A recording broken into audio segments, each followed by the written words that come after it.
Hay una palabra que te está costando dinero cada mes. No es una mala inversión, no es un gasto impulsivo, no es el café de las mañanas, ni la suscripción que olvidaste cancelar. Es la palabra más corta del idioma, y la que menos usas cuando más la necesitas. Hoy vas a ver por qué decir sí a todo no es generosidad. Es un patrón instalado. Vas a entender de dónde viene ese patrón, cuánto te ha costado en números reales, y los 3 movimientos concretos para salirte de él sin perder a nadie en el proceso. Piensa en la última vez que alguien te pidió dinero prestado y dijiste que sí, aunque no querías. O la última vez que asumiste un gasto que no era tuyo porque decir no se sentía imposible. O la última vez que le pagaste algo a alguien, una emergencia, una fiesta, un favor, y después te quedaste sin dinero para algo tuyo. Si eso te suena familiar, no es porque seas mal administrador, es porque hay una creencia instalada en ti desde antes de que pudieras cuestionarla. Y esa creencia, aunque parece solo cultural, tiene un costo financiero que se acumula en silencio durante años. La creencia es simple. Decir sí es ser buena persona. El que ayuda siempre es generoso, noble, buen hijo, buen amigo. Y el que dice no, ese es el egoísta, el que se cree más, el que olvidó de dónde viene.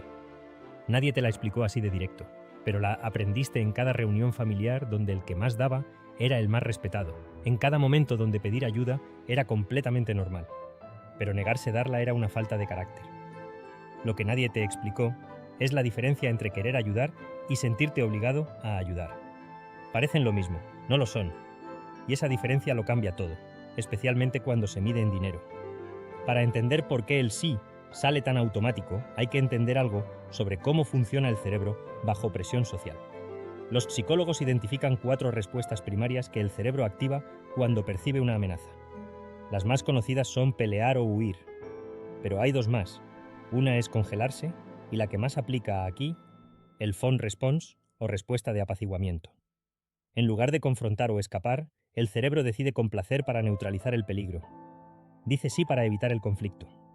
Da para evitar el rechazo. Accede para no perder el afecto o la pertenencia al grupo. Este mecanismo no es una debilidad. Es una respuesta aprendida. Se desarrolla en la infancia cuando alguien experimenta que decir no trae consecuencias dolorosas. Tensión, rechazo, pérdida de afecto, exclusión. El cerebro registra esa experiencia y construye un camino automático. Ante cualquier solicitud que pueda generar conflicto, la respuesta más segura es sí. El sí sale antes de que puedas pensar si quieres o puedes decirlo. Ahora toma ese mecanismo psicológico y ponlo dentro de la cultura latina, y el patrón se amplifica con capas adicionales que no existen con la misma intensidad en otros contextos culturales. El qué dirán. La vergüenza de parecer tacaño frente a la familia. La presión de ser el que resuelve, el que puede, el que siempre está disponible. La idea no dicha pero muy presente de que el dinero que tienes no es solo tuyo, es del grupo. Si tienes, compartes. Si no compartes cuando puedes, algo está mal contigo como persona. Eso no es manipulación. Es un sistema cultural que fue construido durante generaciones en contextos donde la supervivencia dependía de la red de apoyo colectivo. Cuando la familia era la única red de seguridad disponible, dar sin cuestionarlo era racional. El problema es que ese sistema se trasladó intacto a una realidad económica completamente diferente, donde cada persona necesita construir su propia estabilidad individual para poder seguir funcionando como red de apoyo para otros. Y nadie actualizó las reglas. Alguien te pide algo. La presión se activa. El sí sale solo. Y después cargas con el resentimiento de haberlo dicho otra vez. Y el resentimiento crece no contra la persona que pidió, sino contra ti mismo, por no haber podido decir no. Lo que todavía no hemos calculado es cuánto cuesta ese ciclo en dinero real. Según el Stress in America Survey 2024 de la American Psychological Association, el dinero es una de las 3 principales fuentes de estrés para los adultos americanos, junto con la salud y el trabajo. 64% de los adultos lo reportan como fuente significativa de estrés. Ese número tiene muchas causas. Pero hay una que casi ningún análisis nombra directamente. Una porción significativa del estrés financiero no viene de lo que la persona gasta en sí misma. Viene de lo que gasta en otros, sin haberlo elegido conscientemente, impulsada por el patrón del sí automático. Haz este ejercicio. Piensa en los últimos 12 meses. ¿Cuántas veces prestaste dinero que no volvió? ¿Cuántas veces pagaste algo que no era tu responsabilidad pero dijiste sí para evitar el problema? ¿Cuántas veces pusiste dinero en algo? Una fiesta, un regalo, una emergencia ajena, porque no encontraste la forma de decir no. ¿Cuántas veces asumiste una carga financiera que no era tuya porque el sistema de expectativas a tu alrededor no te dejó espacio para negarte? No estamos hablando de un solo gasto grande y obvio. Estamos hablando de docenas de veces que dijiste sí sin querer, gastos pequeños y medianos que se acumularon sin que nadie los contara. Un préstamo de $50 que nunca volvió. Una emergencia familiar de 200. Un regalo que compraste aunque no podías. Un favor que costó más de lo que admitiste. Sumados en 12 meses, ese número para la mayoría de las personas está entre $2.000 y $6.000 al año. Ese es el costo visible, el dinero que literalmente salió de tu cuenta hacia otros. Pero hay un segundo costo que nadie calcula y que es más caro. El costo de oportunidad. Lo que no pudiste hacer con ese dinero porque ya lo habías dado. El fondo de emergencia que nunca llegó a 3 meses de gastos porque siempre estaba financiando emergencias ajenas. La inversión que no hiciste porque cuando tenías el capital disponible, alguien más lo necesitaba más urgente. El negocio que no empezaste, el curso que no tomaste, la deuda propia que no pagaste, porque el dinero siempre terminaba en otro lado antes de que pudieras usarlo para construir algo tuyo. Ese segundo costo no tiene recibo. No aparece en ningún estado de cuenta. Pero existe como una distancia entre donde estás hoy y donde podrías estar si ese dinero hubiera trabajado para ti en lugar de para resolver las necesidades de otros. Y hay algo que hace ese costo todavía más difícil de ver. La mayoría de las personas nunca conecta esa distancia con el patrón del sí automático. Creen que el problema es el ingreso.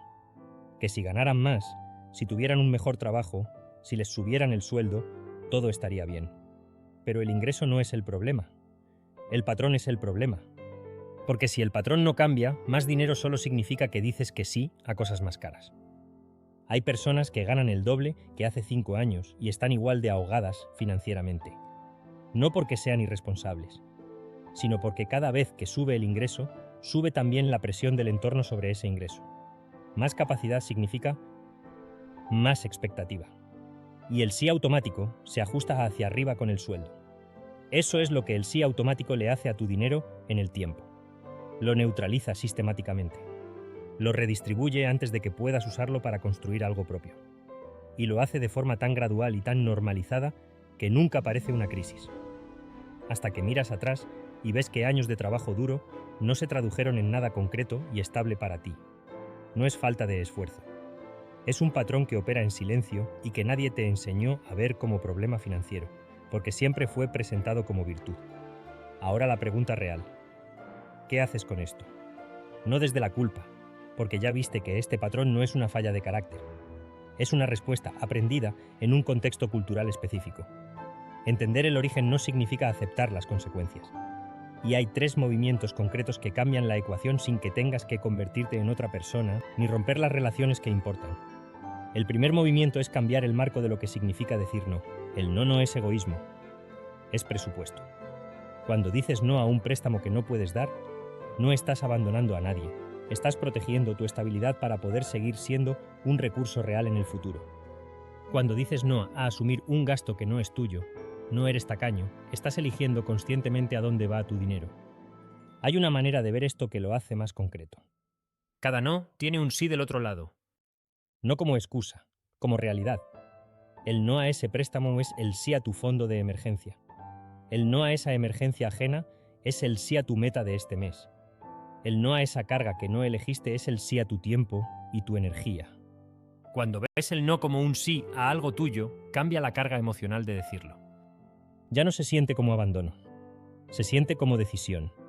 El segundo movimiento interrumpe el automático antes de que el sí salga. Antes de responder cualquier solicitud que involucre dinero o un compromiso financiero real, introduce una pausa de 24 horas. No digas sí en el momento. No digas no tampoco si eso te genera conflicto inmediato. Di simplemente: déjame ver cómo estoy y te aviso. Esa frase es neutra. No genera rechazo, no cierra la puerta y te compra el tiempo que necesitas para procesar la solicitud desde la razón en lugar del miedo al conflicto. En esas 24 horas, hazte 2 preguntas. Primera, ¿tengo el dinero disponible sin afectar mis propias necesidades este mes? Segunda, Lo daría si nadie fuera a saber que lo di. Si la respuesta a cualquiera de las dos es no, tienes tu respuesta. La primera pregunta filtra la capacidad real. La segunda filtra la motivación real. Si solo lo darías por la presión social o el qué dirán, no es generosidad genuina. El tercer movimiento es el más contraintuitivo, pero probablemente el más poderoso a largo plazo. Crea un presupuesto de generosidad. Una cantidad fija mensual, puede ser pequeña, $50, $100, lo que tu situación real permita, destinada exclusivamente a ayudar, prestar o dar a otros. Ese dinero tiene un propósito claro. Es para otros, no para ti. Pero cuando se acaba en el mes, se acaba. No hay más hasta el mes siguiente. Este movimiento hace algo que ninguna otra estrategia logra. Te permite ser genuinamente generoso, de forma real, sin culpa, sin resentimiento, dentro de lo que realmente puedes. Y al mismo tiempo te da una razón concreta y honesta para decir no cuando el presupuesto ya se usó.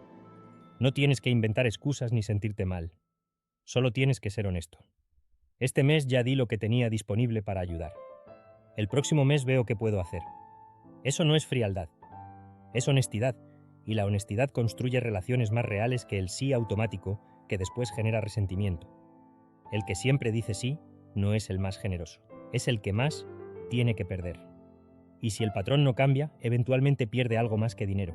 Pierde la capacidad de ayudar cuando de verdad importa, porque ya no tiene nada que dar. La generosidad real no viene del sacrificio permanente, viene de la estabilidad. Solo puede dar de forma sostenida y libre quien primero se aseguró de estar bien. No es metáfora, es matemática.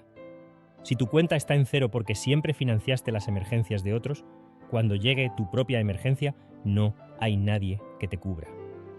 Y peor, cuando alguien a quien realmente amas necesite ayuda en serio, no vas a tener cómo dársela. No es egoísmo construirte primero. Es la condición para poder ayudar de verdad. No una vez, no cuando te lo piden con presión, sino de forma libre, consciente y duradera.